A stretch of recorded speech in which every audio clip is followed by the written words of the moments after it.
Olá, tudo bem? Seja bem-vindo. Nós estamos novamente aqui no Pense Matemática. Eu sou Orestes e eu quero te falar hoje sobre três questões de probabilidades, né? Vamos relembrar algumas ideias associadas às probabilidades e eu gostaria, antes de mais nada, de te convidar para, se você ainda não é inscrito aqui no canal, conheça e inscreva-se no canal. A gente tem vídeos sendo publicados aí, por enquanto, nas segundas, terças, quartas e nas sextas-feiras, ok? Então toda semana a gente tem uma sequência de vídeos e você vai conseguir aprender matemática de uma forma muito simples e muito abrangente. Além disso, eu quero te convidar para, se você tem dúvidas, se você tem boas questões, manda elas pra gente e a gente vai trabalhar essas questões da melhor maneira possível aqui para que você veja e elas vão fazer parte do Três Questões Sobre, ok? Que é essa ideia que a gente está publicando todas as terças-feiras, né? Então, terças-feiras, três questões sobre assuntos variados, vai depender de cada semana aí. Eu quero que você dê uma olhada agora no seguinte, a gente vai falar sobre probabilidade e a primeira coisa que a gente devia lembrar quando fala de probabilidade é lembrar do seguinte, olha, a probabilidade de que um evento qualquer aconteça é o número de casos favoráveis,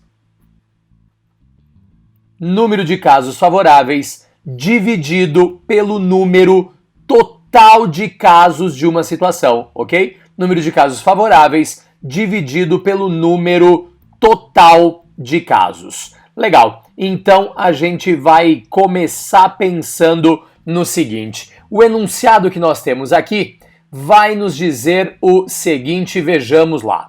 Ele diz assim, há apenas dois modos de Cláudia ir para o trabalho, de ônibus ou de moto. Legal, então a Cláudia, pessoal, só vai para o trabalho, vamos colocar aqui, olha só, de ônibus ou de moto, né? Não tem outra saída, ou ela vai de ônibus ou ela vai de moto. Perceba o seguinte, a probabilidade de ela ir de ônibus é de 30%, a probabilidade de que ela vá de moto é de 70%. E o enunciado continua dizendo o seguinte, olha, se a Cláudia for de ônibus, a probabilidade de ela chegar atrasada, então vamos fazer uma coisa, olha só, quando ela vai de ônibus, pessoal, a probabilidade de que ela se atrase, vamos colocar aqui, ó, probabilidade de ir de ônibus e chegar atrasada é de 10%. Então, atrasada, vamos colocar lá, 10%. Probabilidade de que ela chegue na hora certa, pensa, se a chance de se atrasar é de 10%, a probabilidade de que uma coisa aconteça somada à probabilidade de que ela não aconteça é igual a 100%. Então, a probabilidade, pessoal, de ela chegar pontualmente no horário é de 90%. Ao mesmo tempo, a gente vai pegar e vai considerar o seguinte. Se ela for de moto, a probabilidade de que ela se atrase é de 20%. Então pensa comigo, de moto, a probabilidade de chegar atrasada é de 20%. A probabilidade, então, pessoal, de que ela chegue pontualmente tem que ser o complementar dessa probabilidade, que vai ser 80%. A pergunta do exercício é, qual a probabilidade da Cláudia não se atrasar para chegar ao trabalho? Então a primeira consideração que a gente tem é o seguinte, essa garota vai para o trabalho.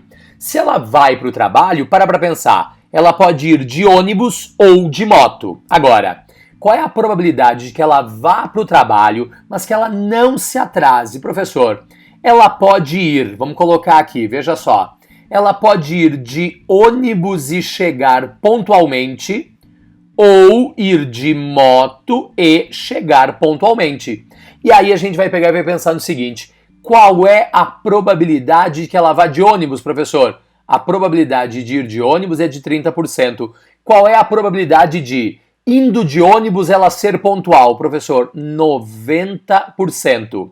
Quando a gente usa e, a gente multiplica. Quando a gente usa ou, é uma regra de análise combinatória, a gente vai somar.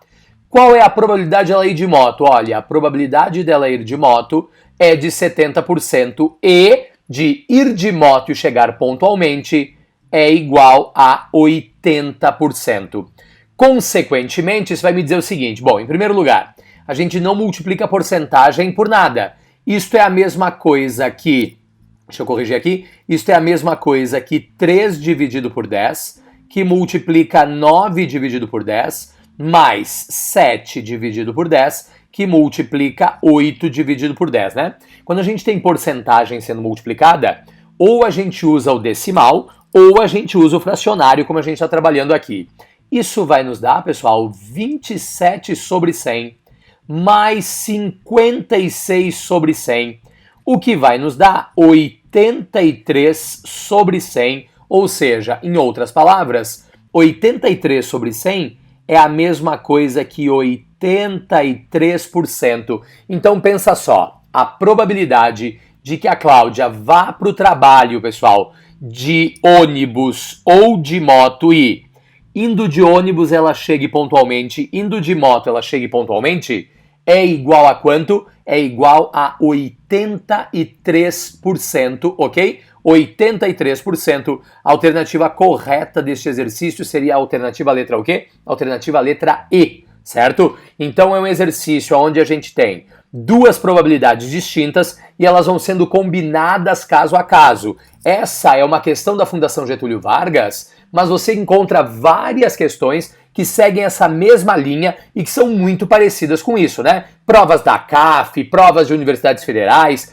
provas da FUVEST, isso é uma ideia bastante frequente, ok? Legal? Essa é a nossa questão número 1. Vamos dar uma olhada no que a gente tem na segunda questão de hoje. Veja só, na questão número 2, nós temos o seguinte, veja só, a questão número 2 é uma questão da Mackenzie e ele afirma aqui, no lançamento de 4 moedas honestas, qual é a probabilidade de ocorrerem 2 caras e 2 coroas? Bom, a primeira coisa que a gente tem que pensar aqui é no seguinte, a gente vai lançar, veja só, 4 moedas.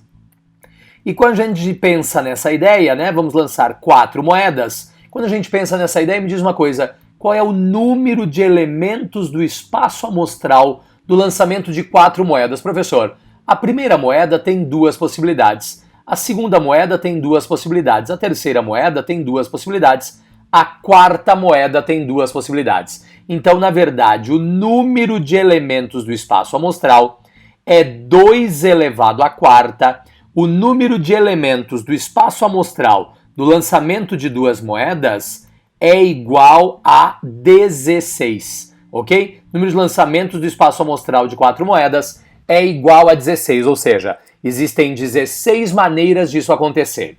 Agora, a pergunta que a gente tem nessa história é a seguinte, bom, a gente vai lançar 4 moedas, mas veja só, nós teremos 2 caras e teremos 2 coroas.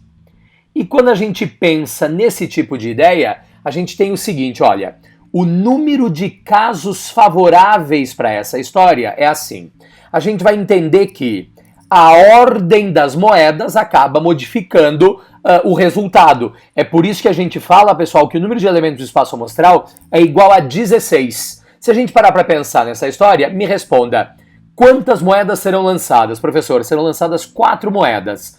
Destas 4 moedas, nós teremos 2 repetições de cara e teremos 2 repetições de coroa. Então, olha só, 2 caras repetidas e 2 coroas repetidas. Quer dizer que o número de casos importantes para nós nesse caso são iguais ao que, pessoal? É uma permutação de 4 moedas com 2 repetições de cara e 2 repetições de coroa, ok? 2 repetições de cara e 2 repetições de coroa. Ou seja, fazendo o desenvolvimento da permutação com repetição, eu tenho 4 fatorial sobre 2 fatorial, que multiplica 2 fatorial.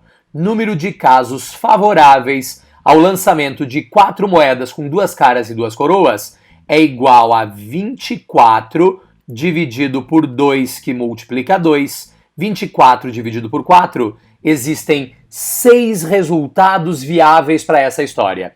Consequentemente, a gente vai pegar e vai dizer o seguinte, professor, então, a probabilidade de que a gente tenha 2 caras e 2 coroas, ou seja, a probabilidade do evento A, nesse caso, são 6 chances em 16, ou a probabilidade do evento A é igual a 3 chances em 8, ok? 3 chances em 8, a alternativa correta nessa situação é a letra D, 3 oitavos, ok? 3 chances em 8 ou 3 oitavos é o que a gente tem lá. Detalhe, no final desse vídeo você vai ter como sugestão assistir às aulas de análise combinatória para rever esses conceitos de arranjo, combinação e permutação que são importantes para um exercício como esse, legal? Este é o exercício número 2, é um exercício de probabilidade que depende das relações de quê? Depende das relações que usam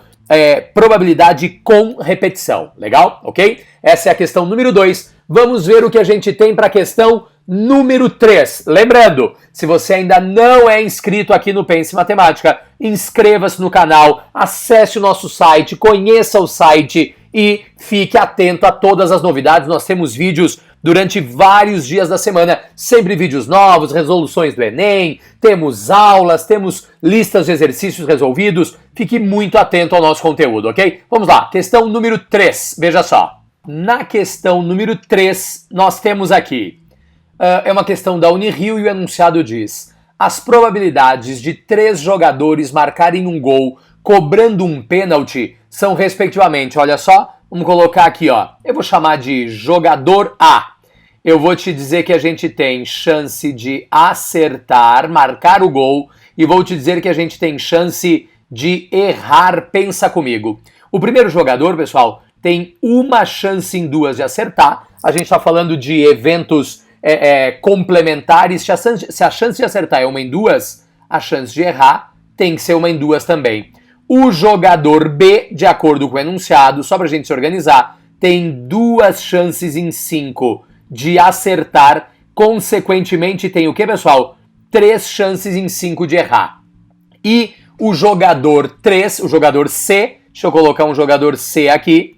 O jogador C, veja você, tem 5 chances em 6 de acertar. Eu vou te dizer que ele tem, pessoal, 1 chance em 6 de errar. Legal. Se cada um deles bater um único pênalti, eu tenho um único pênalti do A, um único pênalti do B e um único pênalti do C, qual é a probabilidade de que os 3 errem? Então eu quero a probabilidade, pessoal, de erro para os 3. A probabilidade que os 3 errem, pensa comigo. Qual é a probabilidade do primeiro errar? Professor, a probabilidade do primeiro errar é 1 em 2. Note, o fato do primeiro errar ou acertar não depende do fato do segundo errar ou acertar, e isso não depende do fato do terceiro errar ou acertar. Ou seja, nós na verdade temos 3 eventos o quê? Temos 3 eventos independentes. Então, a probabilidade do primeiro errar é 1 em 2. A probabilidade que o segundo também erre, pessoal, são 3 chances em 5. E a probabilidade que o terceiro erre é igual a 1 chance em 6.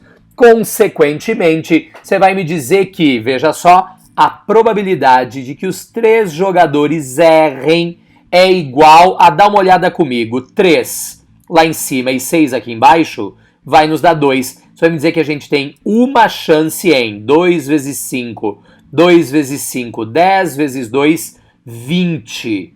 1 chance em 20 de que os 3 errem, ou, pensa só, a probabilidade de que os 3 errem, eu vou transformar em porcentagem, é 1 em 20 que multiplica 100, tudo isso já é por cento. A resposta dessa história é igual a quanto, pessoal? 5% de chance de que os 3 jogadores errem o pênalti. Consequentemente, o que nós temos aqui como gabarito, como alternativa correta, é a letra B, ok? Essa é a questão número 3 da nossa sequência de hoje. A gente falou de probabilidade. Probabilidade é um assunto bastante envolvente, com uma frequência grande. O Enem fala bastante sobre essa ideia, então é importante que você fique atento. Neste caso, nós tínhamos o quê? Neste caso, nós tínhamos uma questão que envolvia probabilidades de eventos independentes. É importante que você, se não lembra deste assunto, trabalhe essa ideia e veja todos os pormenores dela, ok? Meus caros, se você ainda não é inscrito aqui no Pense Matemática, para você é uma coisa simples, você vai lá e faz um cliquinho rápido